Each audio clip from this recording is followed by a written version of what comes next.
Welcome to Botanical Trails Through the Juniper Forest. I'm your host, Brian Heater. Each week, I'll have a different guest join me to explore a pair of interesting gins. We'll chat a little bit about the gin and the distilleries, throw in a bit of trivia, hopefully laugh a bit, and then we'll go off the beaten path. Although I say that this is a podcast about gin, really this is just an excuse for me to spend time with my friends. But that'll just be our secret. Okay, let's start exploring. My guest today, a returning guest. Returning. Andy Jester. Thanks for joining us today. Yes, thank you for having me back. Yeah, you cut out of work a little early, eh? A little early. Perfect. Yeah, thanks for giving me a hall pass on the time I was supposed to be here a few weeks ago. No, you're totally fine. I am excited to have you on today. We are wrapping up my Rhine River Chronicle series. And as you and I had chatted about earlier this week, we're going to do a couple of French gins. Oh, so, nice. Oui. These were, oui. So these are a couple of gins I discovered in Strasbourg when we made our stop there. So let's just dive into the first gin. Now, where is Strasbourg? Where is Strasbourg? It is right along the Rhine River. So here's the funny thing about Strasbourg. Like about 6 times over the past 120 years, it's either been French or German. It just depends on where the boundary got moved to after the last war. So since like 45, it's been part of France again. Funny enough, I think Jenny and my family is from that area. So after it changed hands like 16 times, we're like, we're going to America. Well, because I'll mention it to people. I'm like, oh yeah, I said, we had a city in France, Strasbourg, and everyone would be like, I thought that was in Germany. I was like, well, it used to be. It used to be. Long before any of us were alive. But yes, it used to be. So, but we were actually, I was out to lunch with my mom and sisters. We went to just this little German restaurant. And I'm looking at the menu, and all of a sudden the menu says they offer an artisanal gin. And I was like, oh, I'll take one of those, please. I'll take a gin and tonic of that. And she brings it over, and I take like a couple sips, and I just pass it over to my sisters. I'm like, well, let me know if I'm crazy. Like, I think this is really good. And they were both like, yeah, this is good. So I got another one of those. And then I asked, I was like, hey, where can I get a bottle? And they pointed me to a liquor store. I went there, they had it there, and then there I was like, hey, you guys have any other local ones? And then that's how I also discovered the second one. I got to taste a couple. Yeah, so anyhow, that's how we came across these two gins, which is sort of funny because these were the first 2 gins I bought on the trip, but we're wrapping up the show with them. So our first gin, though, this is the one that I discovered at the little German restaurant. This is Distillerie de Strasbourg Gin. So it is a London dry gin that's distilled right there in Strasbourg. So, and it's made from just local stuff. It's local raw materials from all of their organic farming in that area. Who owns the farms, the French or the Germans? Well, they'll just share it. Yeah, exactly. And it, from what I can tell, there's like 8 botanicals in it. Okay. And they're listed right on the label that I forgot to bring in here, but that's no big deal. So, Juniper's one of them. So give this a try. Okay. Let me know what you think. So cheers. Hey, cheers. Coming on.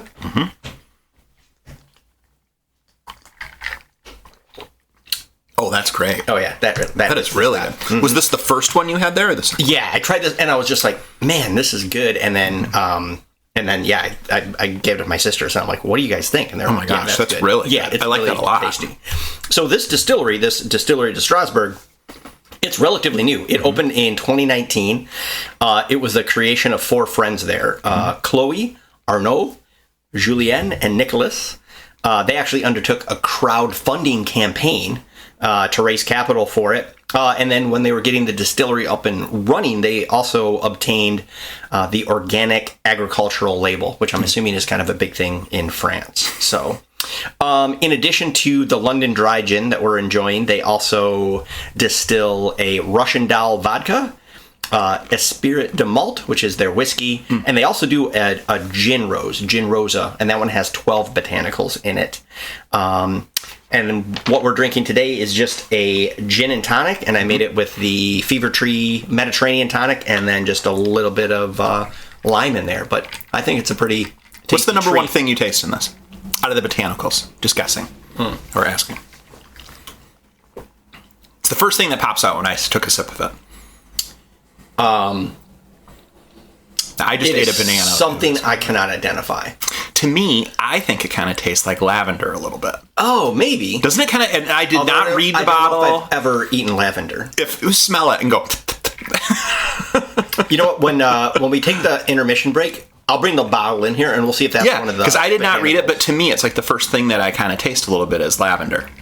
Because I think they make lavender mints and things like that. Oh, lavender's definitely in gin. It's edible. Sure. And to me, it kind of tastes like lavender. I really like it a lot, it's this florally is a good one. Is what I call it. No, these are.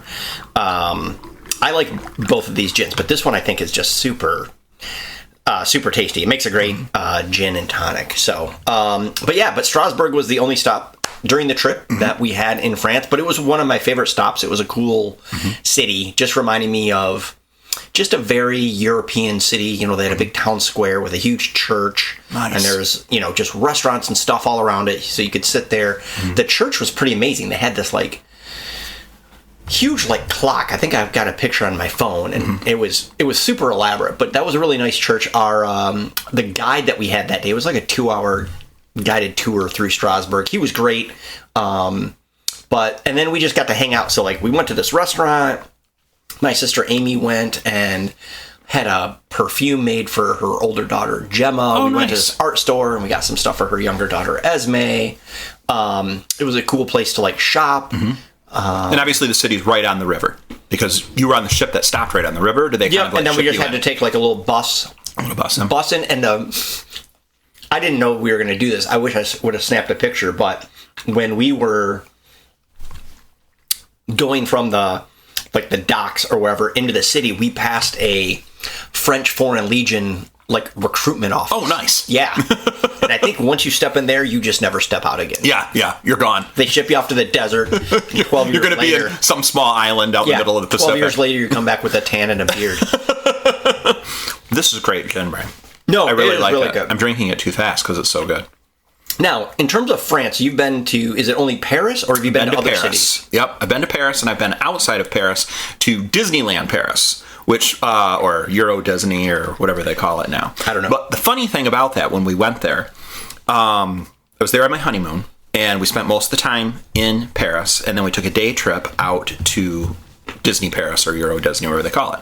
Well, it was 3 weeks before the Walt Disney Corporation took it back, because when it was first built, they built it as a joint venture with some European-based company. And Disney's we're not going to give you 50 cents on the dollar anymore. We're taking this all back. Now, I heard they got upset because they made their Mickey Mouse wear a beret. Is that true? They did, and he could only eat crepes. There weren't churros, just crepes. But while we were there, because it was about 3 weeks before the joint venture with this company that Disney basically axed out of the picture ended, nothing was open.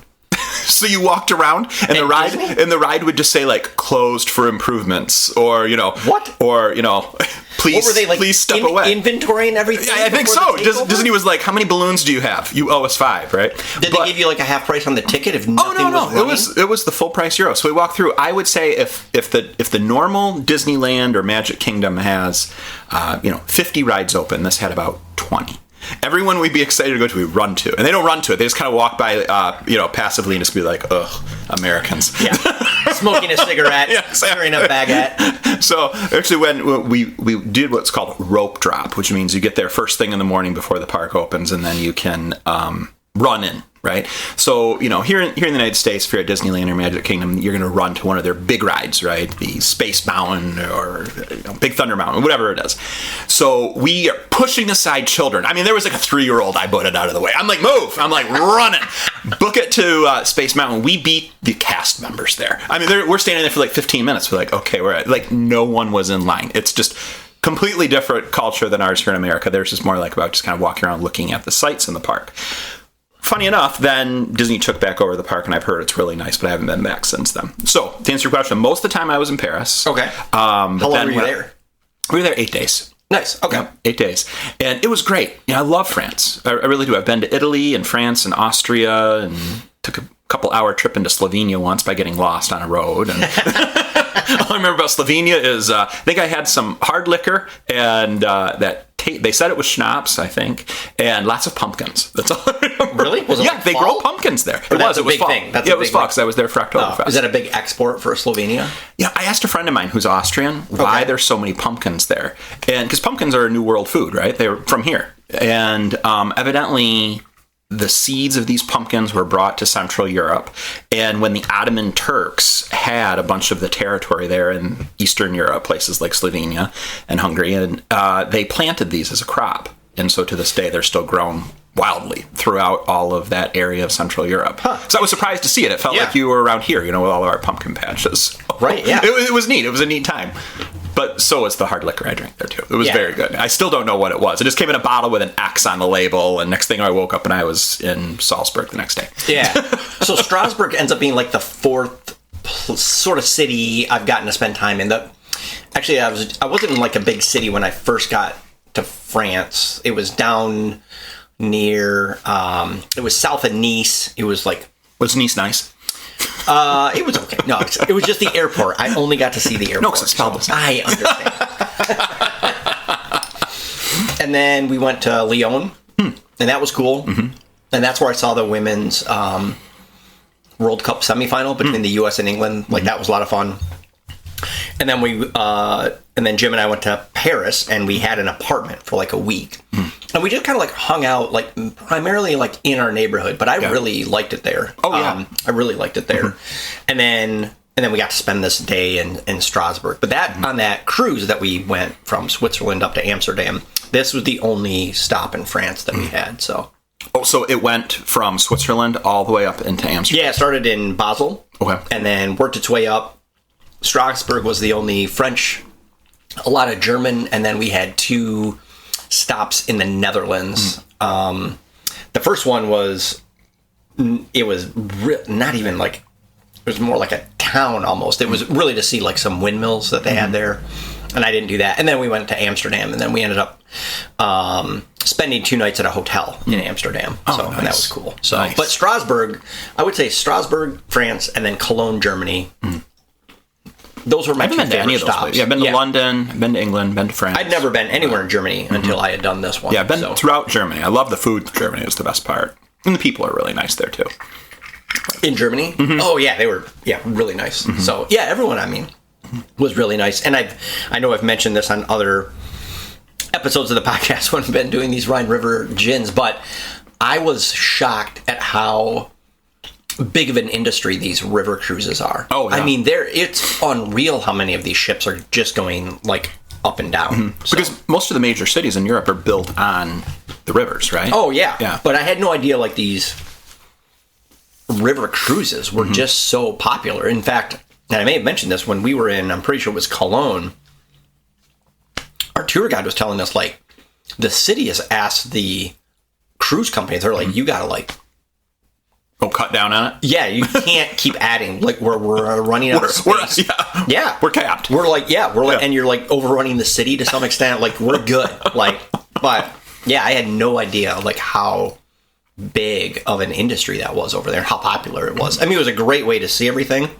And they made traveling like super easy. Like, that was all really good. But I just had no idea how popular that was over there. So sounds great. Yeah, do that. And you can do it like all over there. And in fact, they have river cruises now, like in the U.S., like saying that Viking. There's one here in the Great Lakes that will go from. Yeah, it's a bigger. It's almost Chicago, like a mini cruise ship or something. Yeah, it's supposed to be nice. I'd like to do it.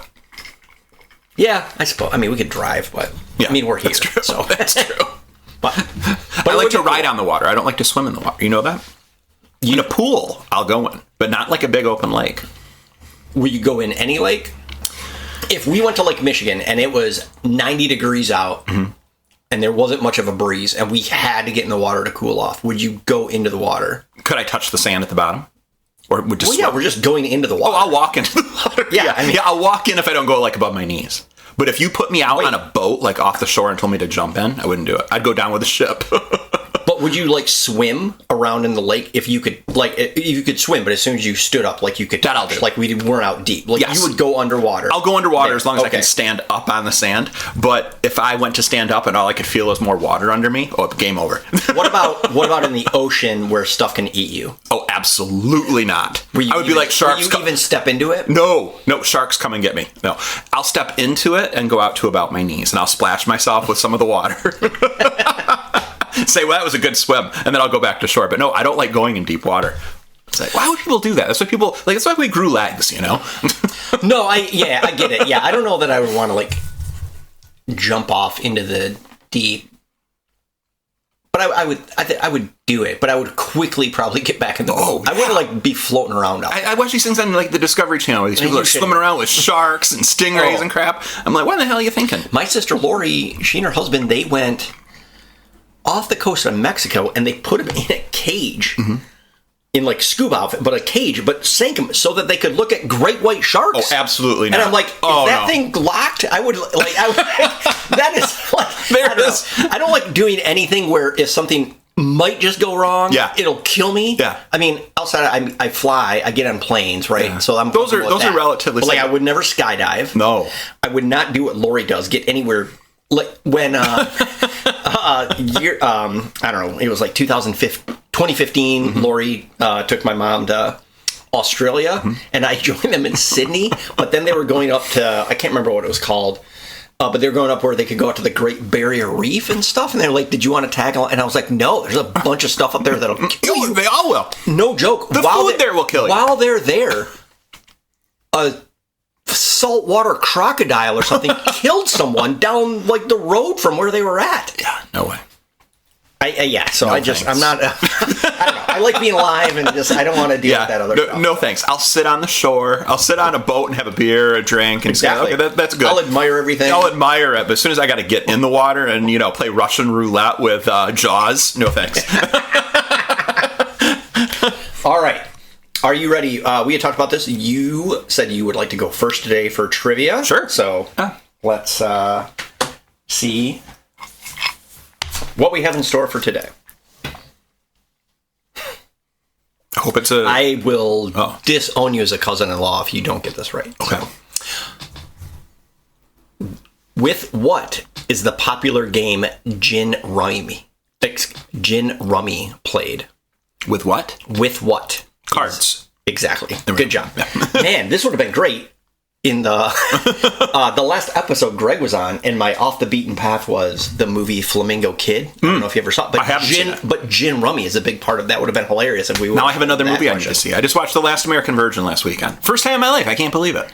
No, that movie's hilarious. It's absolutely hilarious. I'm pretty sure it came out when I was in high school. How did I grow up my whole life, born in the 70s, raised in the 80s, and not watch because that movie was not as popular as others. Yeah. And then you came like 9 years after me, and then you had a whole different slew things of like movies that were coming out. Fast Times at Ridgemont High and those types of things. Those are the movies everybody has seen, but I've never seen this one. Animal House, Stripes, Caddyshack, Meatballs. Yes. I watched Caddyshack the next day. I mean, those are classic. Right. And then Last American Virgin is kind of like, it's not quite as hilarious as those, but it's good. Oh. But then you came along. Were you in high school when like... oh crap! What was the movie series? American Pie. I was in high school then. Or it may have been right after. Because that was based. That was one of the guys lived right East Grand Rapids, Grand Rapids, yeah. Out of all of those movies, all the ones like from when we were kids, which one's your favorite? Oh, Animal House. Animal Houses. Literally, I am not joking. Mm-hmm. I've seen that movie more than anything else, and I bet I've seen it over 80 times. Like, really? My Aunt Dee had it on VHS tape, and Jim would come over, and we would just watch that movie. I can recite the entire, like, it is, and we got so good that we could hear what they're saying in the background. Like, it was, that. What's your favorite scene from that movie? Oh, man, that whole movie just... My favorite part? When he's walking down the stairs and smashes the guitar. Oh, yeah, Belushi, when he does that. Like, that one's great. I don't know, that whole movie is just, I mean, they would never make that movie. No. Oh, not now. They would never. Oh, gosh, no. But no, they'd look at the script and burn it. Oh, yeah. And then that movie. Not in today's world, right? Of those, like, I would say that, then Caddyshack, Stripes, Slapshot, Meatballs. Like I would rank like when I was actually a kid. like Weird Science. Weird Science is probably that's probably like my top one. It's just funny. I like it. Yeah, Weird Science. Yeah, Weird Science is really well done. Like Weird Science, but Weird Science I would lump in more with like Breakfast Club. Oh, definitely, yeah. But it has that sci-fi twist to it. It does, but it's kind of like one of those high school, Yes. that whole genre more so than like the other ones. And at least a couple of those were like influenced by National Lampoon. I know for sure Animal House was. Oh, yeah. I could see that. Like those writers and stuff came out of there. And anyhow, The original Vacation, National Lampoon Vacation. Oh, man. That is awesome. so well done. So well done. It's hilarious. But so is Christmas Vacation. Oh, I love it. As a follow-up, that one is just really well done, too. European Vacation's funny, too. Yeah, those are just, I don't know. I don't feel like we get as many of those, like, comedies like that anymore. can't. I feel like they're starting to come out with them a little bit more. I think the writers are afraid of offending people. Not like when we were kids where everybody got offended. No, I had to be okay with it. I think that is... No, I think you just had to be okay with it. No, I think... No, I think there is certainly a bit of that to it, for sure. Yeah. And like a bit of the gratuitous nudity and exactly. Like nowadays they're like, why did you have to do that? And it's like I don't know, they just did, they just did. Yeah, it's what got the teenage guys to watch the movies. Yeah, why were those movies so popular? I don't know. Exactly. All right. Well, I am going to go make our second cocktail, and we will be right back. All right, we were back, and Drew, you're absolutely correct. When I was getting our assortment of beverages ready here, lavender is one of the 8 botanicals. Hey, there we go. So we will see. So let's give this one a little try. Remember, it's a sipper. Give it a little try, and we'll see. When you how have the this one sipper, is. what's the correct way to do it? You just kind of take it like a sip shot, it. or do you no? have I to don't do it like a sip shot. I just do a few little sips. Do people drink gin straight like this ever? I think some gins, yes. Do they? Yeah. I would probably put it on ice because as the ice melts, it's going to unlock more of those botanicals, but... That gin is so good, you literally could drink it just like that. Yeah. Put that on ice. Yes. It doesn't burn your throat going down. It's got a nice little flavor. It's really smooth. So, yeah. So that's... You know how some gins, or alcohol in general, but especially gin, has that kind of medicinal taste, right? That kind of some burning just different. aftertaste. Yeah. This does not have that at all. This one's good. Okay. So... I'll talk more about it, but the second gin is called Gin Josberry. Okay. I'm not sure if I pronounced that right because I couldn't find it anywhere online to try it out, but we're just going to go with that from my 3 years in French. So, this one I think is going to be different because it's got nearly 3 times as many botanicals in it. Oh, wow. So, let's give this one Cheers. a try. What do you taste on that one at the end? Almost more like minty or licoricey. something. Yes. Doesn't it taste licoricey? Yeah. Yeah, for sure. Yeah. Holy cow. Yeah. Very different than the first one. Yes. The first one tasted flowery. This one tastes more herbally, I think. Yeah, no, you're right. It does have more like that. Licoricey and almost cinnamon or something. Yeah. It's got an herb in it of some kind. Yeah. And I didn't find a list of all the botanicals, so I have no idea on this one. So it's spicy, is how I would describe it. That would be a really good way, I think, to describe it. Yes. The other one's flowery or floral. No, this one is a little spicy. Spicy. It was almost more cinnamony that second sip. Yes. So, all right. The cocktail I made the exact same way, so enjoy. It's a gin and tonic with a Mediterranean fever tree and a little... Awesome. And a squeeze of lime. That's how I always take my G&Ts. Squeeze of lime.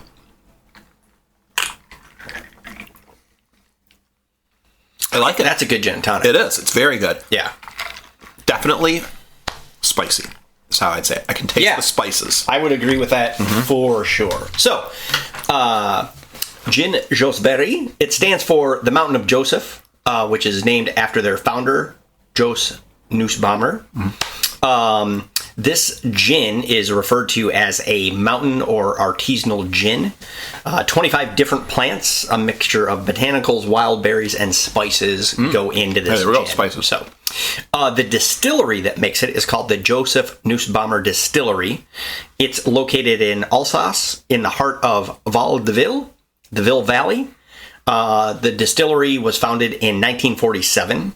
It has gone through 3 extensions or expansions since then. Due to where it's located, its continental climate, which would be hot summers, harsh winters, the Val de Ville produces fruits of a quality that are particularly suited for distillation. So they make a wide variety of products. I almost said joie de vie. It's eau de vie, which is a type of like liqueur over there. Some fruit liqueurs. Eau de vie is like water of life, isn't it? Something like that, yeah. But I think it's got a little kick to it. Yeah, there we go. Yeah, what's the water of life? Yeah, it's not like H3O. It's something little, some aperitifs, and then they also make 3 types of gins along with an aquavit. So, and that is our second gin. And so this one I just discovered when we went to the store that was selling the first one. I was just like, hey, do you have any other like local gins? And they're like, oh yeah. And so I got to try a couple of them, and this is the one that I selected. So comparing the two, not flavor wise, but just the manufacturer wise, right? So place that makes. Do you know which one's larger? Which one produces more? Which one has the further reach? If I had to guess, this second one, it's, I mean, a more well-established distillery. They make a wider variety of products. Okay. The first distillery, they just came into existence like less than 5 years ago, or about 5 years ago. So the other one has been around since 47. So, and they're just expanded into more. So they're, if I had to guess, this distillery is a little bit bigger, has bigger capabilities, would be my guess. I mean, and just from what I saw, like online doing the research, like this distillery has at least 3 different stills, it looked like, and so they're able to just produce more. It is my guess. So yeah, it's great gin though. They're both good, yeah. And they're both sort of like interesting in their own way. Like you said, this one is like a little spicier. I'm trying to think of what would make it, like a spicy taste like this, like what kind of cocktail that would go well with. I was just thinking that. Yeah. The first one I think could go into any sort of gin drink, right? For sure. It could complement it. Yeah. This, because it has so many different flavors in it, you're going to be drinking it pretty much the way it is, right? You're going to have it with tonic or on ice or neat for those, real rugged folks. Well, that's so. So I think I sent you that little clip out of my app, Ginventory, when you were like, hey, what gins are we doing? And this one was in there, and I sent it to you. And when you go into the app and you look, and it'll say sometimes, like, what tonics go well with this? It didn't list any. It said best. It said best served neat. Oh, jeez. So, yeah, but when in doubt for me, and I had tried this gin before you came over. Mediterranean is like always my go-to. Actually, talking about the tonics real quick, other than just the unbranded Fago tonic that I buy, that the cap is half on. It's been in my fridge for a month. It's half in a flat. plastic bottle. It's in a plastic. Of course it is. My gosh, Brian. Yeah. But when you look at the other sorts of tonics out there, right? Yep. There's the Mediterranean one. I guess. What are the different flavors of those tonics? Because I know that. What's the brand that makes like the Mediterranean one, the little bottle? So Fever Tree has been, like, for the most part, my go-to. So, and the 3 of theirs that I utilize the most is Mediterranean is my favorite. Elderflower really complements some gins super well. Sweet, like, right? Elderflower's kind of sweet taste. A little bit, but sometimes it just seems to, like, it's like a skeleton key that, like, unlocks some of the botanicals, and it's just, like, there's some sort really of liqueur I've had out there that has elderflower, and I can't remember. Oh, yeah, and you can get gins that already have elderflower in it and stuff like that. And then they make, like, their Indian tonic or their premium, and I just do the light versions of those. And they're all good. But, I mean, they make, you can't get them all here. They're hard to find, but they also do, like, a cucumber tonic, which would be great with Hendrix. They do... That's true, because Hendrix has like a cucumber taste to it, right? Which, by the way, cucumber is one of the botanicals in. I had a bottle of Hendrix for you that I was supposed to be. That's okay. Don't worry about it. I've got plenty of gin right now, so just hang on to that. We can sip it with your Fago tonic. There we go. Half open bottle. But San Pellegrino was another tonic company I really liked, but they might be out of the tonic business. Like, I literally can't find it anywhere. And they had two really good tonics. The same one that makes the soda water, right? Yep. The natural and they had a water. citrus tonic, and then they had this like oakwood tonic, and those two were both also really good. But yeah, I think one of the things I've enjoyed as I've gotten more into gin is just trying to find like the tonic that like complements it the best. Just because gin and tonic is kind of my go-to because it's such just a quick, easy cocktail to it's make. Refreshing. It's yeah. great. Oh yeah. I mean, they're super tasty. So, but yeah. So this one is just the Mediterranean and a little dash of lime there for us. So I like it. Now, when you were in France in this area, overall, because France is a large country. I think is Germany or France larger? I think Germany's larger. Germany, I think, is larger. But it's a very large country. Lots of people. While you were in that area, did you notice most of the locals drinking wine or gin or hard liquor? Or what did you see most people drinking? I'm just curious when you were out socializing. We were only in Strasbourg like from the morning through the late afternoon. So, I mean, people weren't drinking like a whole lot. Not my people then.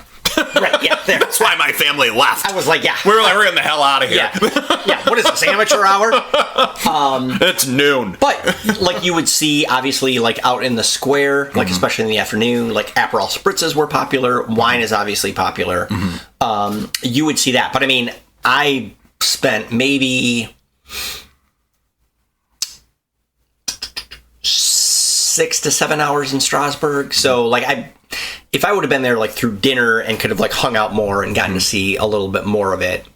I asked because, when I was in Germany and Austria, the one thing that did hit me in that area, which obviously is a big beer drinking area, right? Germany and Austria, is how little people drink hard liquor and how much people drink beer. But, yes, they'll have white wine. Not really much red wine, but almost always white. Always with a meal. The white wine is with a meal. You're not just see people just drinking wine by itself. But tons of beer. And if they do drink liquor, it's usually not the way that we would drink liquor in the U.S., right? Because we're such a melting pot, right? But there you're not going to see people having, drink after drink of hard liquor. It's usually just a very small amount of like schnapps or schnapsle, like in a very small little glass. They'll sip it after a meal and that's it. And then they go right back to beer. So I was curious if you saw that in the area too, or people are drinking. Yeah, not so much in France, but like I said, we were only there through like the late afternoon, so it wasn't, it would have been like right around happy hour when we were like heading back to the boat. So I couldn't really, gauge again what was going on. So left. So are you part French? I thought you were not part French. We're German. Okay, I'm like, so you're still bitter that Strasbourg is part of France right now? Yeah, we want it back. No, but I believe that's what I believe. I believe they're right from the Alsace area. Yeah. That's what I've been told. Okay. And then my Polish side is at the border of Poland and Germany that's gone back and forth 15 times too. And my Irish side, well, we won't even get into that, right? Are we English or are we Irish or are we, who knows what we are? So, my people, we were occupied. All the time. All the time. Yeah, we're like, we got to get out of here. You're always hanging out right by the border. Right by the border. We're like, we're these border towns. We got to get out of here. All right. Let's do second round of trivia. Nice. You can ask me. Okay. We'll see how this goes. This is a good question. I don't know the answer to this. The word gin comes from the Latin for what? Dry, juniper, or spirit? So gin is Latin for something. Well, I'm going to guess juniper because gin has to have juniper in it to technically be gin. So I'm going to say juniper. You are 100% correct. Answer. Juniper, from the Latin word, I don't speak Latin, but... Just try it. Juniperus. Oh, there you go. That's 8 years of Spanish, and it's pretty close, right? Romantic language. Yeah. I think so. Yeah. They're all Latin languages. That works for Juniperus. All right. Before we hop into Off the Beaten Trail, anything else that you wanted to cover? Or are you ready to just jump into that? I'm going to sip on this drink more, Brian. This is good, What I'll say about slam these. We're in no hurry. Hey, you know what I'll tell you? The first one was good all the way through. First sip, second sip, third gin, sip. you're saying? Oh, just 100%. You mean the gin and tonic? The gin and tonic. Okay. All of it. Yep. Just all of it, Brian. Just all of it. Open the bottle, drink it down. This one, the first 2 2 or 3 sips, maybe because I was comparing it too much to the first one. But I thought, I don't know if I like this one much as the first. But this one, the more you have of it, I think it kind of wakes up like the taste buds because it has so many botanicals in it. Well, and I think the other thing is also, since it has so many botanicals, like, as you sit there and the ice melts a little bit. Yes. Like, even when we do, like, the little sippers, like, I always drop a couple of drops of water into it because allegedly, and I've just done it because it seems to, but allegedly it helps to start to unlock the botanicals. They say the same thing about scotch. Do you drink scotch at all or no? Yeah, but on like the rock, scotch? I always like stuff on the rocks. I'm not a huge, just, like, neat I drink fan. scotch and water, just like my grandma did. Oh, okay. And, I like just plain water, not soda water. Yeah. Not icy. Well, I'll put maybe a couple glasses, a couple cubes of ice in it once in a while. But, oh my gosh, yeah. We'll get into scotch. So I'm like, I like that. Yeah. A little water. Like, for me, like, it's gotta have a little water. Scotch and whiskey, I'll just put a little bit on ice, and then I like it that way. Because then the ice, I like it a little cool, and then the ice starts to, just melt. And so you ready for the off the beaten path from... Yes, and you said you wanted to go first. I will. I will. And I'm opening up my backpack. As Brian knows, your infamous backpack. Whenever we go out, that has allowed us to not get into places before because they're like, we can't. They're worried what I may have in this. What might be in this backpack? It's a bag of fun, and they just don't know. It always is. There might be a growler in there. There may be a bottle of gin in there. But today, I have something, and I actually put it in a bag so I wouldn't. And I know you're going to be like, what in the heck is this? Now, hang on a second. Yes, Brian, hang on. I know, wait, hang on. All right. Yes, and, so Brian, what do we have here? It looks like you're pulling pop-out drink. I sure am.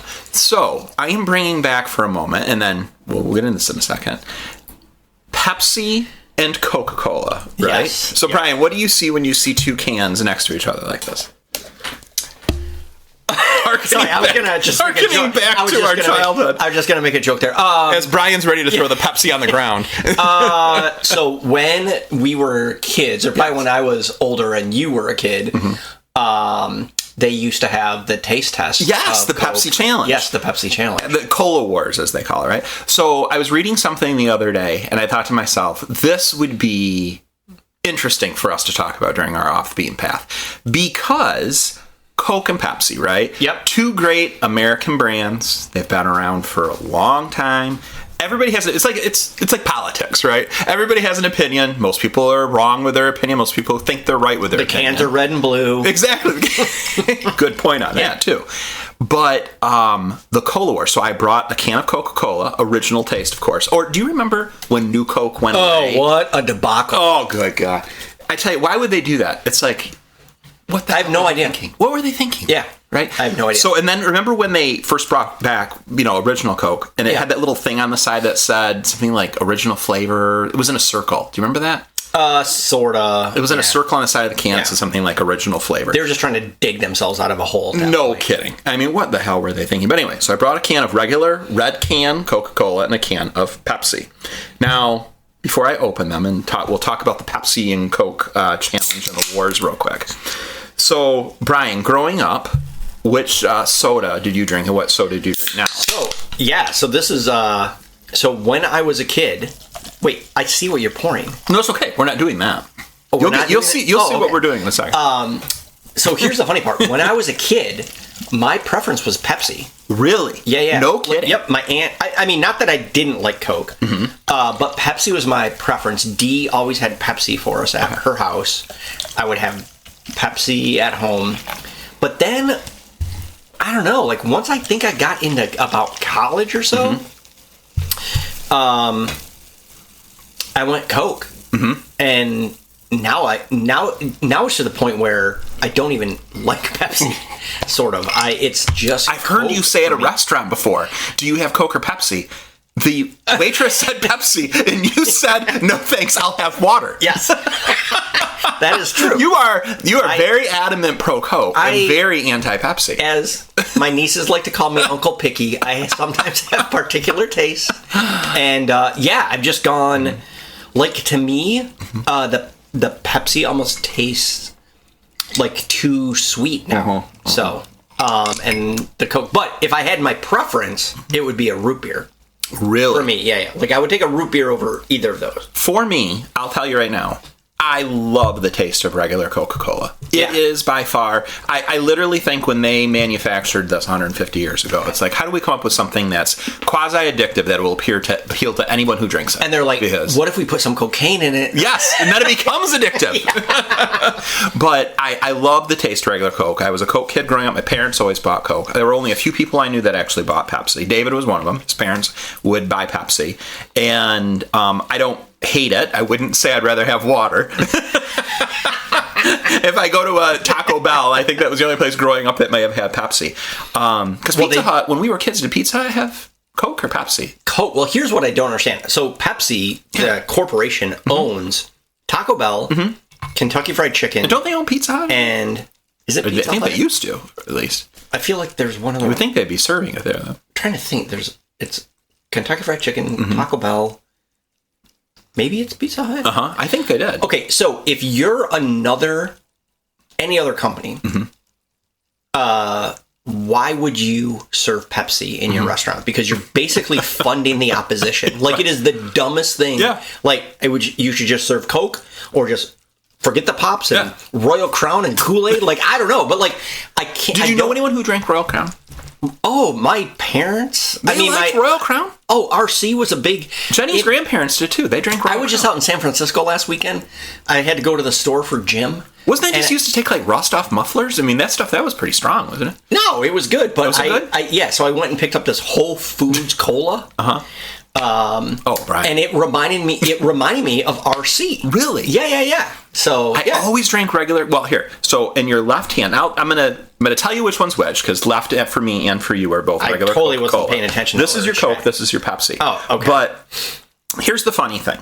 And I'm going to get into the why I brought these in a second, other than talking about the Cola Wars. But do the opposite. Drink the one on your right first. This is the Pepsi. And it's important that you only take a sip. Just like not drink the whole glass. Should I have a peanut before to cleanse my palate? It's okay. Okay.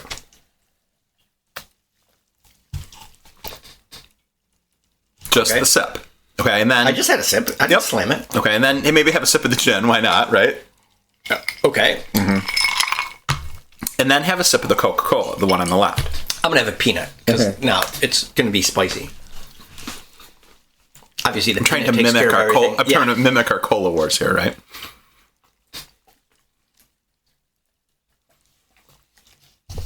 But the important part was only the sip. So when you took the sip of the two, which one, just taking the instant sip, do you think, well, that tasted pretty good? And this is the reason why Coke said they lost the Cola Wars. Actually, they both, I mean, just doing a sip, good. They both, yeah. Right. Yeah. It's because humans, right, like we, certain tastes we crave, right? Salt, sweets, and all that kind of thing.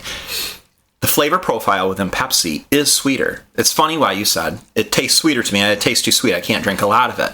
That's the reason why. So Coke, after it all ended and the whole debacle ended. See, I'm defending Coke here, right? I'm a Coke kid, right? But so what they said was, well, of course Pepsi won because you were only taking a sip. And people, when you only take just a slight sip of it, just the little Dixie cup, they say, oh, it tastes sugar. good. It's instant sugar. Yeah. So they say, well, of course they liked it because it's sweeter up front. But will people drink a whole can? And then they went back and they blind tasted tested people. And they said, drink this whole can. People got about halfway down and like, oh, it's too sweet. No thanks. That's hilarious. Isn't that funny? But they don't talk about that, right? Where Coke has more of that, like, longer lasting, I can drink a whole glass of it, or it tastes better with other foods because it's not quite as sweet. Yeah. They say Pepsi tastes like a lemon and sugar mixed together with a cola, right? I never really taste the lemony as much, but they say it's like a citrus and cola and sugar mixed together for a Pepsi, which tends to appeal for just a sip. Versus Coke, which has that more longer-lasting appeal. Say longer. I've done my research here. Also, the other funny thing, now I don't know if this is so true, but they said that they labeled the cups with letters. This is Coke's defense of this right now. Okay. Okay. They said they labeled the cups with letters, and I think that the Coca-Cola cups always had like the letter Q on it, and the Pepsi cups had the letter R. Wait, who was running this? Who was running these things? Yeah. I know, right? Was it Pepsi? Because they Of course they were, because they were running the cola wars. And people say, well, if you put the letter Q on something, it's a letter that we don't use a lot in America, right? It's one of our least used, if not our least used letter, right? So people see Q and they're like, oh, what is this, right? Also, you put an R on something, right? It's always used, right? So they started to see R. Well, Pepsi was an R and Coke was an Q, and something along those lines. Now, I don't know as much about that, but I will say that I do agree with their first opinion that Pepsi tastes darn good if you only have a sip. I do. I won't throw it on the ground or say I'd rather have water, but Pepsi does taste good if you only have a sip. But if you want to have a whole glass of it over ice with some delicious pizza and breadsticks from Pizza Hut. Oh my gosh, then you have to have a Coca-Cola. It's what we grew up with, you know what I mean? The wax paper cups. If Coke could bring back their wax paper cups. Remember those when we were a kid? No, all Coke has to do is figure out a way that every Coke you ever get is served like you get it at McDonald's, because they've got that fatter straw. Dude, it's amazing. And it is like a hit of happiness that you take when you get a Coke from McDonald's. And notice what cup I'm drinking out of.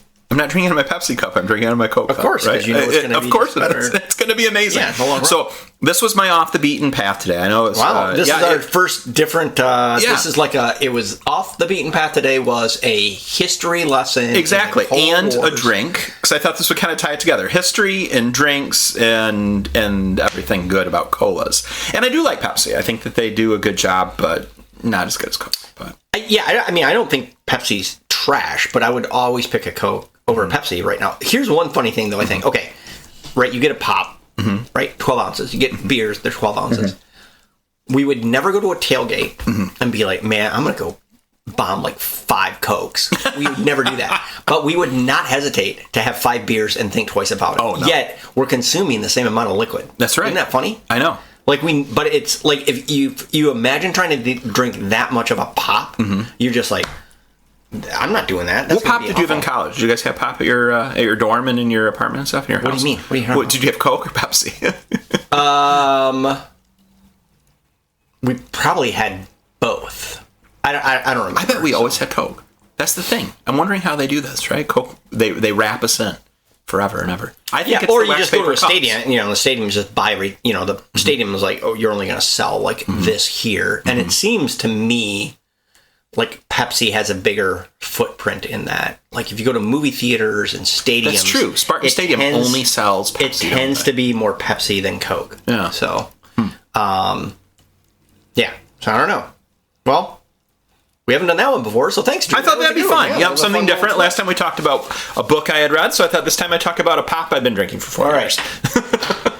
Well, for me, I'm going to have to switch it up moving into the next episode or two, because this is my 3rd movie in a row to start off. But when I can, I like to try to tie in something to the theme.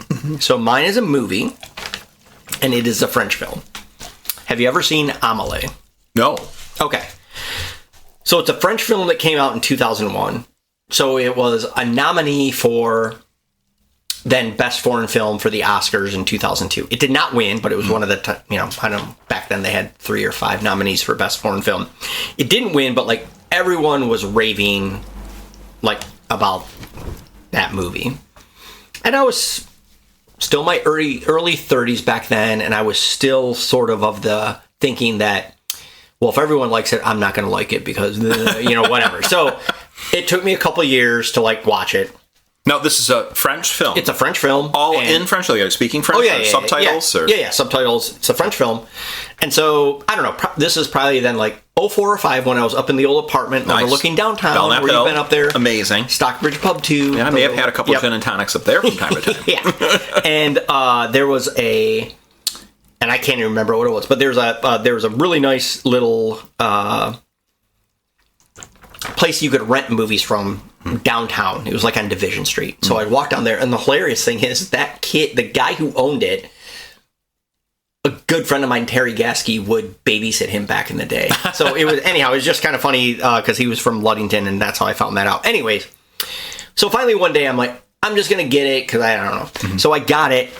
It was great. I don't know why I was such a idiot stick in the mud about it. It was just a really well done movie. So it's a would say sort of like a whimsical, lighthearted film, and after you watch it, you just sort of feel good. Like it is one of those movies you watch and it gives you a little bit of like faith in humanity, let's say.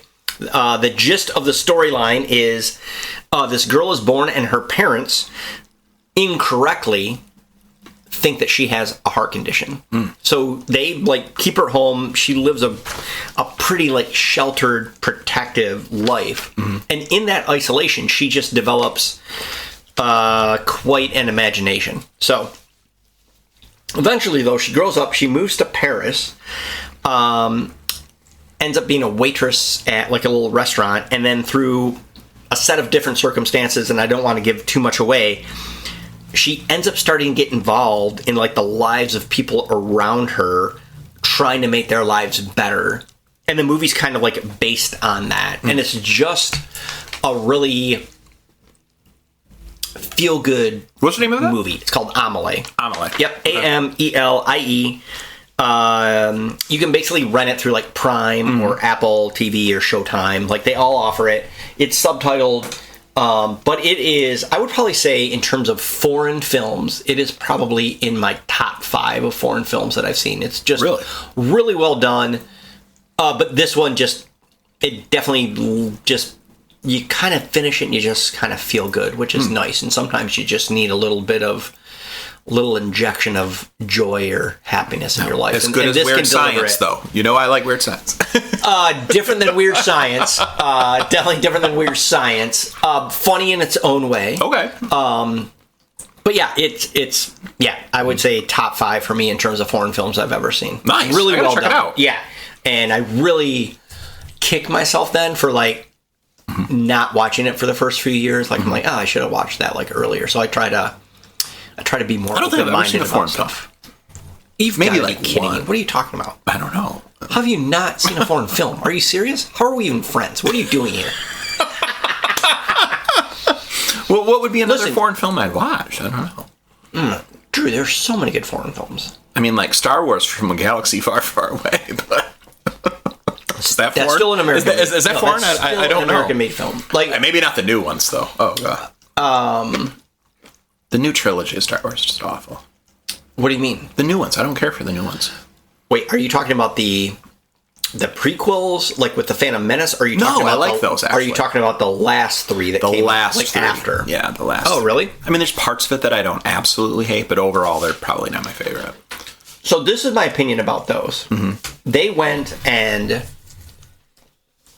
looked at the original trilogy, and they were like, "What do people like out of those?" Yes. And if you go watch the last 3 movies, they're basically, in my opinion, sort of photocopies of the original trilogy. That's why I didn't care for it. Yeah. Because you're getting the story told back to you again. Yeah, that's all it is, right? It's like David Bowie said, write your own damn music. So the funny thing is, I think enjoyed those more, though, than the prequels. You're kidding. I think I did. Like, I like the prequels. Like, if I go back. But I will also say this, though. I'm also influenced because my nieces were growing up and those movies used to come out at Christmas. And so it was like a family thing for us to go like catch the new Star Wars movie. So there could be some nostalgia involved with seeing those movies in the theater with Gemma and Esme as well. But overall, they still can't touch like the original 3. Oh, gosh. I mean, those are just... Now, out of the original 3, just think of the original 3 from when we were kids. Which was your favorite and why? I will...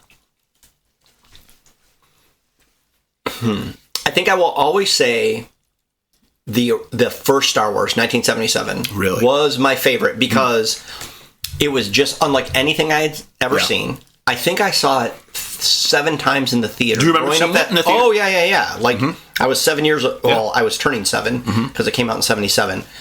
I think I talked 3 of my uncles. I got to see that movie in the theater 7 times that summer. I think I talked 3 of my uncles into it. I got Dee to take me twice, Mom, and I'm sure I tagged along with a friend. So here's the crazy part. In Kalamazoo, so I'm sure this is other parts of the country, there were different cuts of the film. Yes, I heard that. So in one of them, when they're on Tatooine early on, all of a sudden you see like these stormtroopers and they're riding this big lizard. Yes. But that wasn't in every cut of the film, but it was a toy that came out. And I had some friends who were like, what is this toy? And I was like, no, it was in one of the... Yeah. But if you didn't see that version of the film, and when he remastered it, it was in that version of it again. But it wasn't in every... Anyhow. But as I have gotten older... So while I would say the original Star Wars is my favorite, what I think is the best film, though, is Empire Strikes Back. I agree. And as I get older, I think that appeals more to adults. I like Empire Strikes Back. That's probably my favorite. But the one that I clearly remember when it came out was Return of the Jedi, though. I remember even going to, like, Pizza Hut, and they had, like, the promo glasses and because that was probably the first one you can remember seeing in the theater. That's the first one I remember seeing in the theater. Yeah, because you were too young for the other two. Right. I mean, I was just, what was I, 2 or 3 or something, I think, or 4 maybe, when the... Well, you were born in 79, Yep. and those came out in 77, 80, and 83, if I remember correctly. Yeah, very little. And, but that one, I remember going to, Burger King and to Pizza Hut and places like that, and they had all the promotion stuff for Return of the Jedi. It was amazing. Drew, I had all those toys. It was unbelievable. I mean, that was such a big part of, like, toys in my childhood and, like, just playing. I mean, I had the Millennium Falcon. I used to, Did you have the big plastic one? The huge one? That would pop off. Yes. And you had that? Oh, yeah. And here's what you could do. You remember... I was poor. I had to grow up. I played with, like, toilet paper rolls. Are you kidding me? You and I were. Do you remember, like, Pop-Its or Snap-Its? Like, those little white things. You throw them on the ground. Okay. Yeah. If you threw those at the Millennium Falcon and when it popped, it left the black mark, like, on the ground. A black mark. So I would throw it at that to, like, mark it up a little bit to make it look like it got shot up by TIE fighters. Look at this guy playing with this toy. I had to play with toilet paper rolls. When I was, I don't know, 8 or 9 years old, I remember begging my mom to give me $20 out of my college fund so I could buy the X-Wing, and she was like, no. Yeah. And she, like, held the line in the sand. Eventually, somehow I got it for, like, Christmas or my birthday, but I would remember just being like, it's $20. Oh. But back then it was like... Oh, that'd be like $400 now, right? For sure. But, I mean, she just wouldn't budge on that. It was so frustrating. It took me forever to get that. So, yeah. And I had the Death Star. You had that too? Yep, and I had Vader's TIE Fighter. Were you sitting on an oil well in your backyard? No, nothing like that. It was no. Here's what it is: if you're the first born on a side of the family, and it's Christmas, and all your aunt and uncles don't have kids yet, or they're just starting to, but they still buy presents for you. When you're a kid, that's how you get all that. Boy, I was screwed. I was smack dab in the middle on both. No, that's why they were like, here's a stick. On the heater side, I was the first one through. They just handed me a stick. Well, you know what? Adam and I, my mom, Adam's my brother, for the folks listening. Adam and I, my mom had all these wrapping paper tubes, like the wrapping paper. Sure. Yeah. And my mom would keep them, like, under her bed, right? Like, in this... I don't know, it's like a large cardboard box, right, that she'd slide her into that had all these wrapping paper tubes in it. So Adam and I would slide out the cardboard insert and act like they were lightsabers and smash each other with them. My mom would go to, like, take the wrapping paper. There's a video on my phone of me doing that with my nieces, like, 3 years ago. My mom would go get the cardboard box out. She's like, what the hell? Where's all the inserts in these things? No, they're perfect for that. Oh, yeah. Because you can whack the crap out of each other, but it doesn't hurt and it doesn't leave a mark. Yeah. Yeah. As opposed to a wiffle ball bat that I also used as, like, a weapon and stuff. And those do. So, note to self: if you're a kid, use the insert. wrapping paper. Yeah, the wrapping paper it insert just doesn't hurt at all. So, well, this is great. Well, Drew, thank you so much for coming for having me. You betcha. And this season, your brother is going to be on later. Oh, Adam. Yep. Yeah. Adam. Yeah. So I got to ask him about the inserts to the wrapping paper tubes that we'd smash each other with. Know, yeah. So, well, great. We'll see you next time. Thanks for joining us. Feel free to subscribe to us on whichever platform you listen to your podcasts. Also, I want to take a quick minute to thank Darin VanderMolen for all of his help behind the scenes. Without him, this podcast probably wouldn't even exist, and his help is greatly appreciated. Hope you have a great week, and we will look forward to seeing you the next time we go down the botanical trails. This has been a Shits and Giggles production.